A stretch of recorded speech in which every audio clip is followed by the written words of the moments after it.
I just bought myself a new car, leaving me with an extra car, which I was going to sell back to my dealership. It's a Toyota Corolla, 2018, which is in good condition. My sister asked if I would sell it to my niece. She's going to college in a few months, and she'll need a car. My niece, I'll call her Luna, has always been socially shy. I haven't seen her much. I just moved back to my home state. I told them I could bring it by to look at it. I got to their home, and my sister and Luna were waiting. I started to show them the car and gave them the basic information.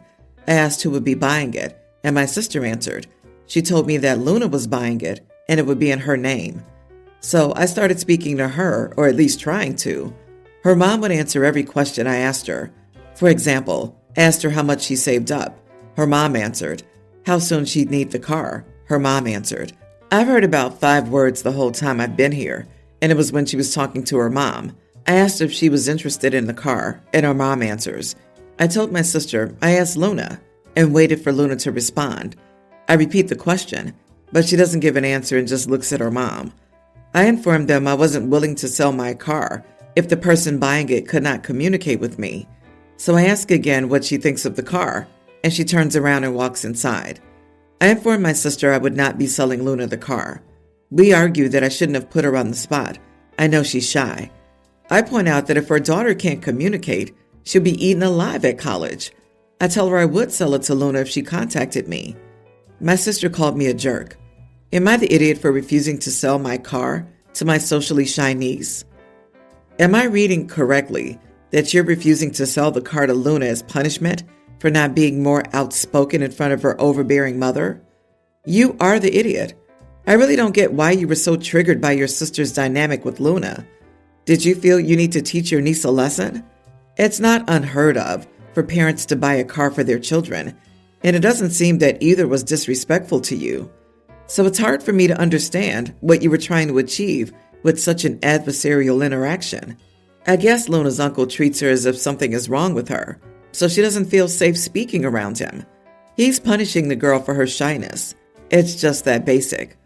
You're not obligated to sell your car to her, just like she's not obligated to speak to you.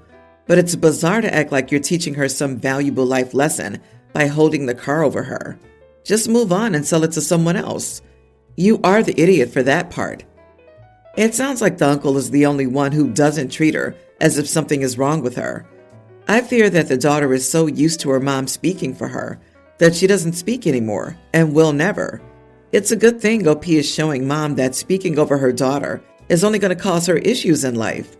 This girl will not survive in the world if she can't answer a few questions from her family members. Yeah, this is 3-year-old behavior, not a near adult.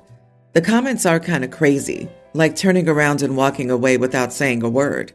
When someone asks you a direct question, it's crazy, disrespectful, and rude. It'll be Luna's car in her name. She must be able to communicate and sign official papers. If she goes to college, she must handle her own affairs.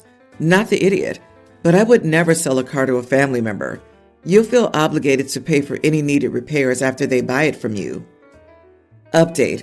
I received a call from her dad, my brother-in-law. I don't know what's going on in that family, but he made it very clear not to sell the car to them. I wasn't going to anyways. In short, Luna can't afford it, and they're in debt. I don't know the specifics of what's happening, so I'll stay out of that. I'll be selling my car to the dealership. So Mommy Dearest decides to create a debt in her daughter's name so she can use and sell the car she wants, even if it's a sob story to make OP give it for $0. It's abuse. If the daughter gets any loan to pay OP in her name to get the car, it's financial abuse. My boyfriend, 39 male, and I, 36 female, have been planning a trip for months. It was his idea. We would fly out on a Friday, spend a weekend in a new city, and fly home Monday. The trip was planned for 2 weeks from now. I put in my time off at work, arranged care for my pets, and have been getting excited. Life has been pretty rough for a while, and I was just looking forward to new surroundings and spending time together. 2 weeks ago, his sister told him that their family had planned a week-long getaway in 2 weeks. I think they leave tomorrow. Evidently, this had been planned for a good while, but both his sister and mother each thought the other had informed him, while neither actually did. They do things like this fairly often, expect him to drop everything with little notice. I feel they treat him as an afterthought, and they sometimes only invite him to take advantage of his travel discounts. Yesterday, I brought up our trip, and he said he didn't think he'd be able to go. I was surprised and asked what the issue was.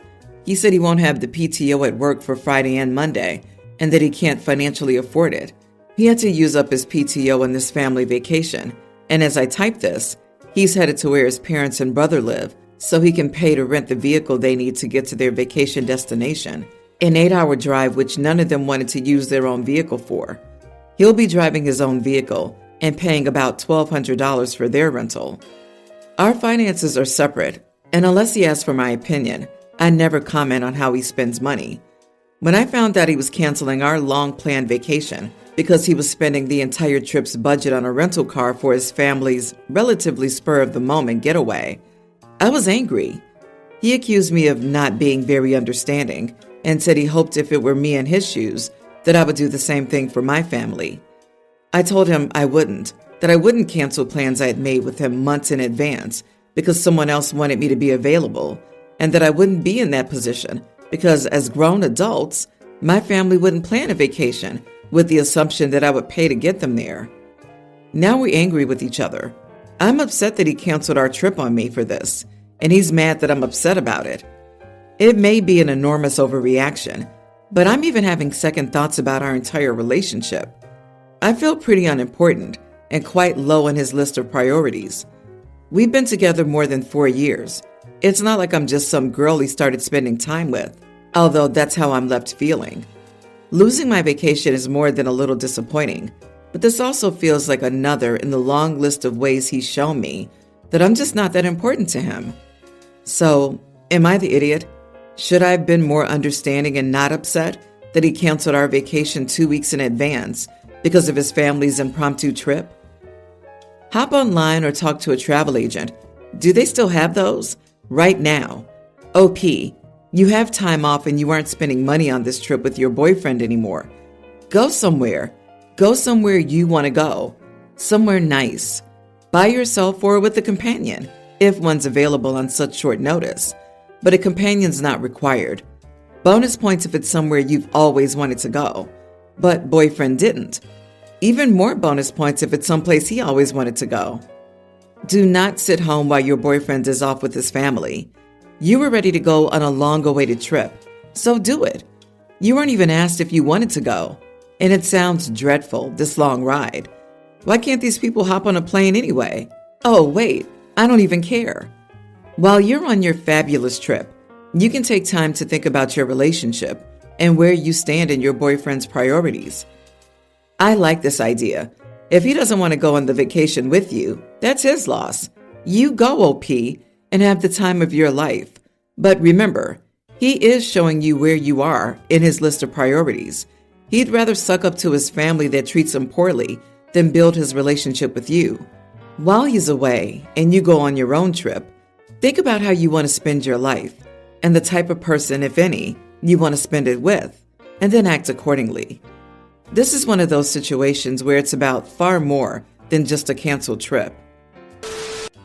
My girlfriend and I are 30, have been together for around 2 years, and have lived together for 1. She moved into my house and helped me renovate and buy new furniture to make it more of a home for her. We agreed to start a joint account and agreed to a 40-60 split of finances, her being the 40. Our expenses add up to around $3,000 per month, so she contributes $1,200 to the account each month. Anyways, she's out of the country for 2 months. She does this every 1 to 2 years to visit her parents.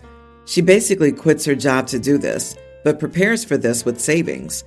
While on the phone the other day, she told me she's running out of money and can't pay for the joint account this month. We are well aware of each other's finances, and although I believe she's using a lot more money than she thought while she's out there for legitimate reasons, I know there's more in savings, which she admitted she doesn't want to tap into. I got mildly upset about this because of a combination of things. 1, it was poor planning and money management. She boasts about being able to quit her job and take these long trips without completely factoring in all responsibilities. 2, she offered no compromise, such as paying a little more the next few months to make up for it, or simply adding the money later. And 3, perhaps most importantly, this was a significant problem in my last long relationship. My ex would frequently mismanage her responsibilities and finances. I'd often be left footing the bill. I made this a major boundary of mine going into a future relationship. I mostly bit my tongue that night, but the following morning, I couldn't stop thinking about it and texted her my thoughts. For the most part, my perspective was that this was a shared agreement and bills just don't go away because one's on vacation and chose to quit their job. Although I don't need the money and she knows this, it's more about the principle in sticking to agreements, something I value to an extreme degree after my last relationship. I just wanted to let her know how I felt about this, given my prior experience. She ended up turning this on me. On the phone, she was upset about feeling used and that I was just profiting off her while she was running out of money over there.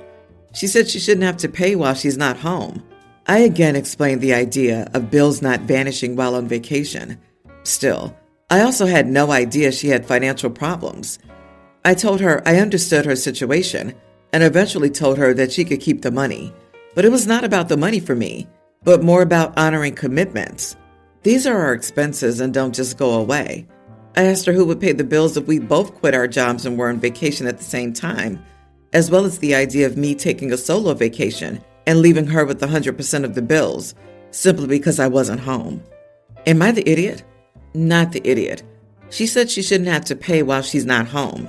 That'd go over with the landlord or bank holding the mortgage. Where would she return to if you weren't there covering the bills?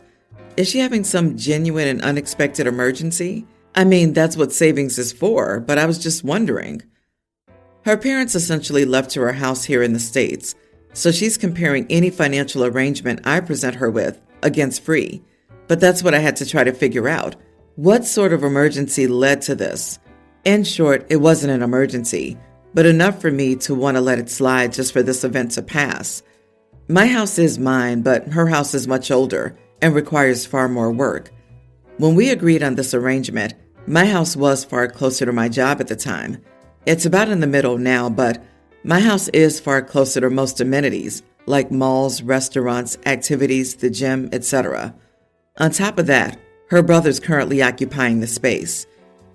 So she's got a free house and savings, and she still has the gall to ask you for money to pay the bills?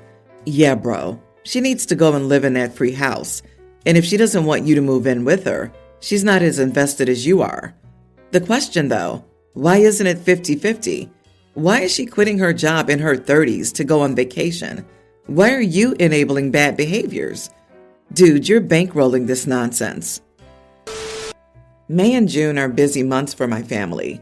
My wife's birthday, all 3 of our adult children's birthdays, our anniversary, Mother's Day, and Father's Day. My wife is employed and so are all of our kids. For the last 2 years, I've received nothing from any of them for our anniversary or my birthday. I'm a big boy and earn enough to buy whatever I want, so it's not a big deal. But I noticed that they all buy gifts for each other. I just seem to be left out. So this year, instead of getting them gifts, I got myself the Lego Millennium Falcon. It's something I've always wanted, but my parents couldn't afford it when I was a kid. I also bought a display table for my den. My wife approached me after I bought it home to say it was weird that I spent $1,000 on myself and didn't get anyone else a present. I asked her what she or the kids got me last year for our anniversary, my birthday, or Father's Day. She couldn't remember. So I asked her what they got me this year. She thought about it and realized I got nothing. I wasn't really upset or anything. I just figured I would buy myself something. What's the difference between me spending $1,000 on gifts for them and them spending $1,000 on me and cutting out the middleman and just spending the money on myself? She said I was being childish and that I should have told them if I had a problem. I said that Star Wars isn't childish and that we were all adults and didn't owe each other gifts. Now the kids are upset because I've decided to opt out of gift giving. I really don't understand the issue. Was I supposed to just keep giving forever? My parents stopped giving me gifts when I moved out. I've kept it up for over 10 years, and my wife buys herself whatever she wants with her salary, so it's not like I can get her anything she couldn't get herself. Not the idiot. Your wife and kids are mad because they realize you're right and that they look bad. They're gaslighting you to make you to blame for it when their actions which led to it. You aren't mad. There's nothing for them to be upset about. They can't expect gifts and then fail to return the favor year after year. I would give your kids a pass for the anniversary stuff, but birthdays and Father's Days are entirely different. And honestly, that's on you and your wife. It was mostly her job to instill in them the importance of honoring their dad, and they followed her lead of not considering you. You primarily have a wife problem. The kids are grown and flown. If I were in your shoes, I would send heartfelt cards to everyone going forward, and that's it. Sorry, but OP's birthday and Father's Day is not on his wife to remind them. When they were minors, yes, but they're all adults. It's absolutely on kids to do this. What's on his wife is that she didn't gift anything on those days herself, but not to chase adult kids to give small attention or a gift. My siblings and I are all over 40 years old, but we still remember and give our parents attention and gifts on their respective birthdays. I've been dating Emily for a year, and she's amazing. Unfortunately, my mom doesn't really approve. We're college students, and Emily didn't have housing for the summer and didn't want to spend her entire summer in her home state, a Midwest state with little to do. I convinced my mom to let her stay with us. One issue we have is that my mom and sisters go out a lot, and Emily wants to join them as they're always doing fun things. Emily loves fashion and makeup, which is part of the reason my mom doesn't like her. It takes her a minimum of an hour to get ready, and for a nicer place, it can take a couple of hours. She loves doing her hair and makeup and being all dolled up. My mom has made a rule that she'll only wait for people for 15 minutes for a casual outing and 40 for someplace fancy.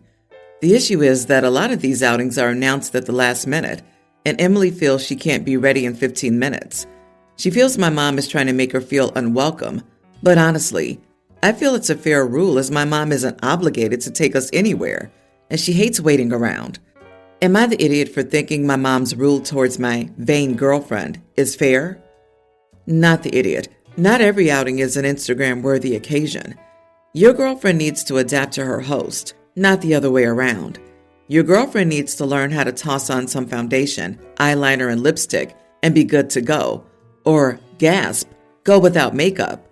There's no need to wear a mask full time, which is what makeup is. You need to think long term. If it takes Emily that long to get ready to go out, a good chunk of your life will be spent waiting for her to get ready, which is a deal killer for me. My sister was always notorious for keeping people waiting. I solved it where I was concerned by leaving her butt behind when it was time to leave, if I was the one driving. A couple of times she missed out on things she really wanted to do, and she got the message that the world did not revolve around her.